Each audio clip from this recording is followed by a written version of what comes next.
Hey everybody, I just want to come do a video. I tried to do it while I was running, but it didn't turn out very good. So I was going to do it now. I just finished the 9-run-8 half marathon. Didn't run it as well as I'd like to have ran it.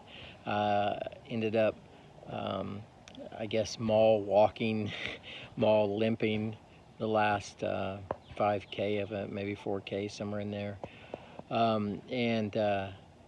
But I still beat my goal time of according to my watch and the stats from my watch, I would run a half marathon in 4 hours and 30 minutes, which seems like ridiculous time, way slow compared to a lot of other people. But hey, the goal was for me to run a half marathon before I turned 49 and a marathon before 50.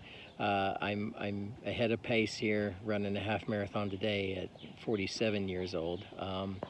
But that's not the thing I wanted to talk about. I ran this race. There's multiple reasons why I could have ran this race, and I'm wearing a hoodie right now because I got super cold after the run, which is weird. But there's multiple reasons I could dedicate this run to, but I specifically waited to run this half marathon today on June 15th because it's my grandpa's birthday.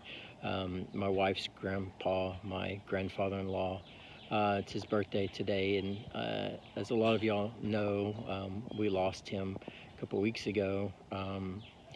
We lost him, heaven gained him. I say we lost him, but he's at home, and we're rejoicing that he's there. But I dedicated this run to him today, since it's his birthday. On the run, man, it was so hot today. It was so hot, and I was running from shade to shade. Each little shade spot I'd run to, and I would just sit and not sit, but I would kind of slow down and take my time in that shade and bask in that shade. And I thought, man, I'm going to,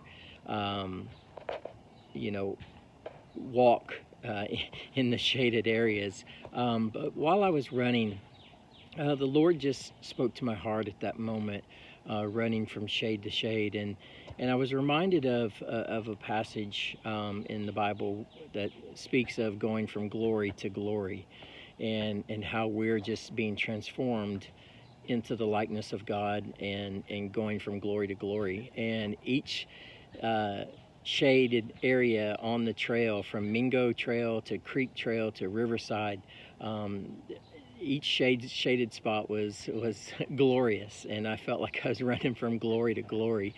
I just felt the Lord speak to me in that moment that those spots where it was sunny and I was running from shade to shade was tough. It was hard, and I didn't really want to keep going.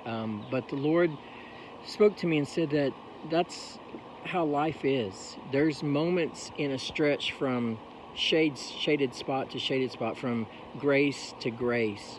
And the grace that was in the shaded spot that you were previously in is sufficient enough to get you to the next shaded spot, to the next glorious spot. And yeah, there might be some tough times in between. It might be hot and sunny and persecution and trials and struggles and things going on that you're really not prepared for, running uphill. But the Lord is encouraging you, and He's telling you, you can go from shade to shade. His grace in one season of life is sufficient to get you to the next season of life, and just to keep running. I was going to stop and walk, and the Lord said, just keep running from shade to shade. Keep running, and His grace is sufficient. And so I wanted to encourage you with that today. I don't know why running, the Lord speaks to me when I run. Maybe because I feel like I'm about to die and I'm praying a lot. But it was a great run, and just remember, you might be traveling through some tough times, but go from shade to shade. God's grace is with you from one spot to the next, and it's sufficient. When you're weak, He is strong. God bless you. Love you. Talk to you later.